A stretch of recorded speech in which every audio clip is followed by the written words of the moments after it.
So sitting behind me is my 2013 Chevy Avalanche LTZ Black Diamond Edition. It's white. I don't know why I have a black diamond. Anyway, it's just a badging. I want to give you a tour of this and tell you what I like and I don't like about it.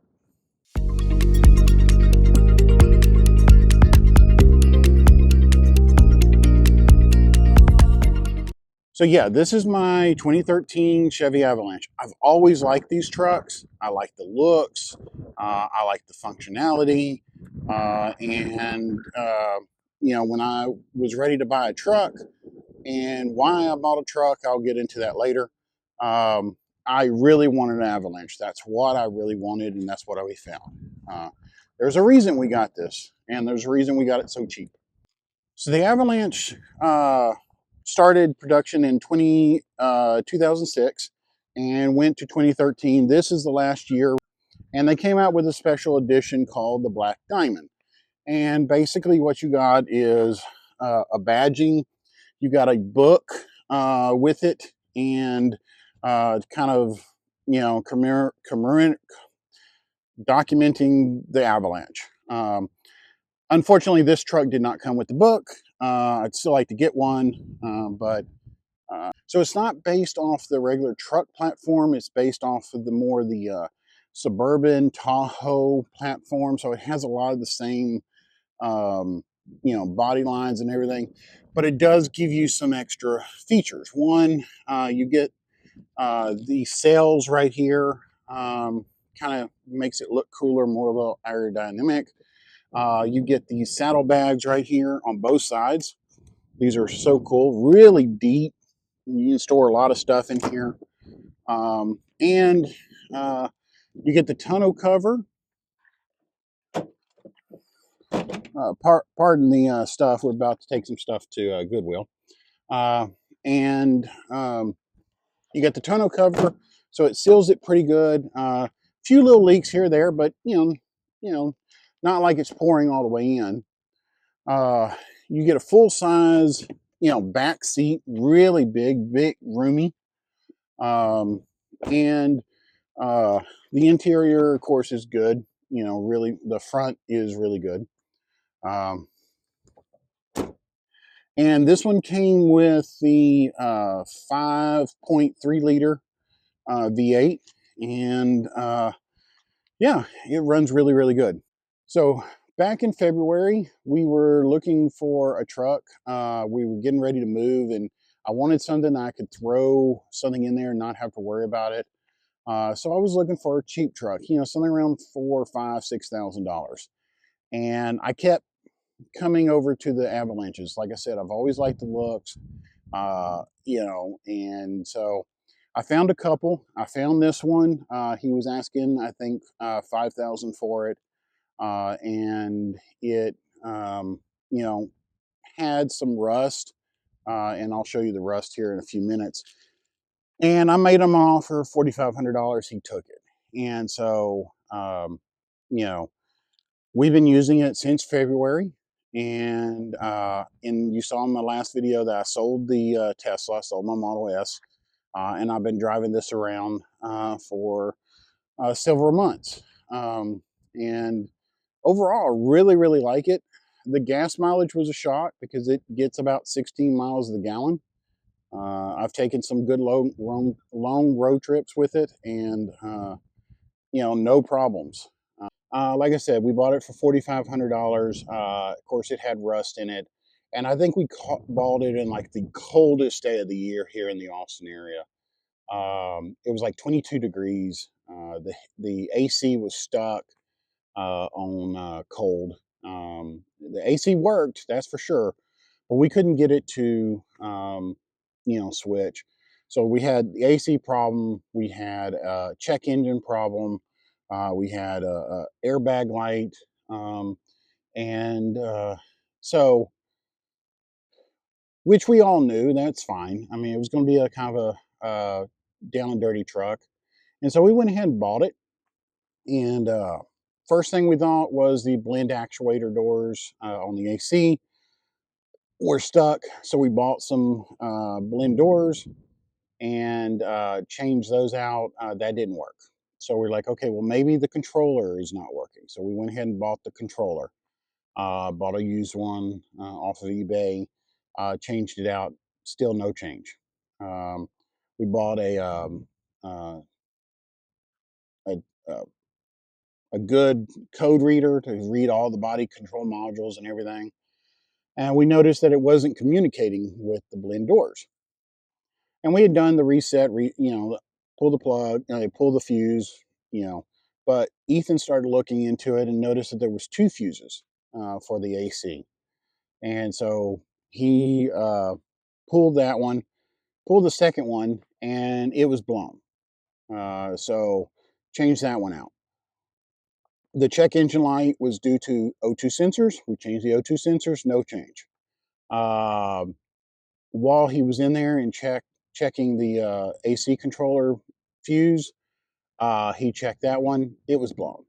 Changed that one. That light went away. And then when the airbag light was, like I said, on, and so he changed that or checked that fuse while he was there, and sure enough, it was a blown. It was a missing fuse. We had two blown fuses and one missing fuse, which is kind of weird. But that fixed all the problems. We still had a check engine light for the oil pressure. Ethan did some research and find out it was an O-ring from the pickup tube to the oil pump. And we went up to Dallas. My uncle's got a shop that has a two-post lift. We lifted it up, changed out the O-ring. It was about a 5-hour job. Wasn't too terrible. Since it's a four-wheel drive, we had to move the differential, and then we had to unbolt the rack, move it to the side so we can get to a couple of the bolts on the oil pan. Dropped it down, cleaned it out, changed the O-ring, oil pressure sensor light went off. We were able to get it inspected, and we're off to the races.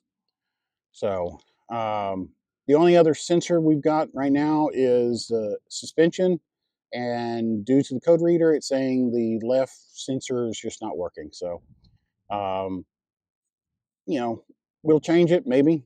Uh, but we still have some other little problems with it, and we'll kind of get into that. Okay, like I said, we got the truck cheap because it did have some issues, check engine lights and stuff. But the main thing was the rust. Right behind on the passenger side, we got some rust there, and I think we got some rust under the quarter panels or the rockers. So got some right there, some right there, some right there. The worst, I would say, the worst of the rust, besides that little quarter pounder right there, is on the passenger side, and right on the rocker. Uh, it's coming apart pretty good, but surprisingly, the frame is good. No problems with the frame. And so, yeah, no problems with the frame. Everything we've unbolted, no problems. Bolts came right off. Um, we do have one small problem with this truck, and that is they replaced the gas tank and sending unit, fuel pump, and a couple of the lines because, well, they were rusted. And they didn't calibrate it right because when this thing hits 40 miles to empty, it's empty. So one of the coolest things about this truck, and one reason I really wanted it, was they've got something that's called a mid gate. And what that does is you can lower the uh, partition between the cab and the truck bed and get a full, like, 8-foot long bed. You can actually also undo the glass, and that will get the back glass, and that gives you even more room as far as height. So let me demonstrate that to you right now. Okay, so it's actually pretty simple. So let me move this stuff to the floorboard. Okay, and so basically what you do is you lift up your seats.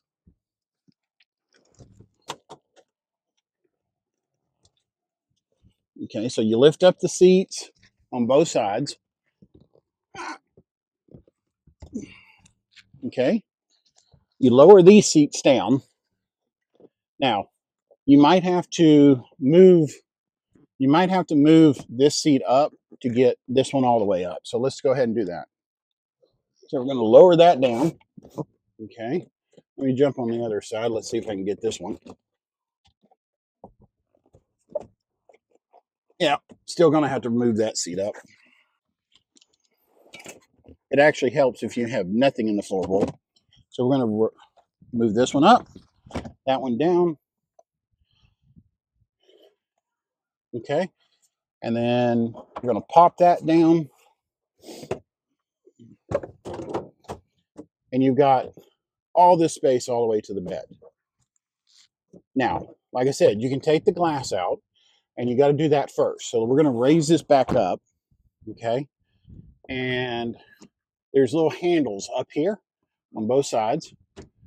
Pop that out, pop that down. It kind of comes forward, but there's a catch right here, so don't be concerned.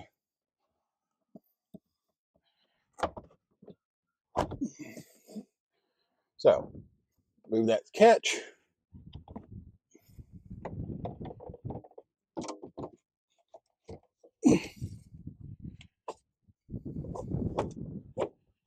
There you go. And then there's these little slots right here that kind of locks it into place right here. It's easier with a two-person job or just walk around. So we're going to put that down. Now we're going to drop it down. And now we got all this space. If we take the tonneau covers off, we can get a pretty good amount of stuff in here. So it kind of makes it into a convertible. GM loves this design so much that actually in the new Silverado EV and the Sierra, GMC Sierra EV, they've actually brought this back. And the benefit of that one is that you can just do one, 60/40, but this one is all of it. So, yeah, this is one reason I wanted this truck. I love this feature.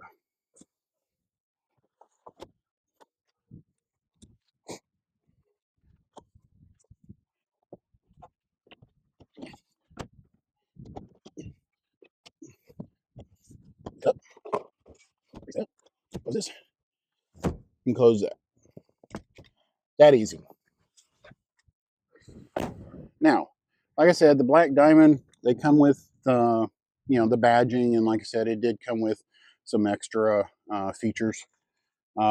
This one here, being the LTZ, it's actually got some features in here that most of your other trucks won't have. One of them is memory seats.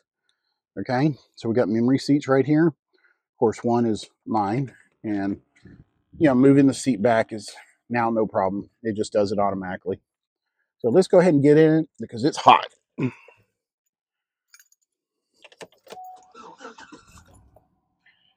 Like I said, it's got a 5.3 liter V8 in here.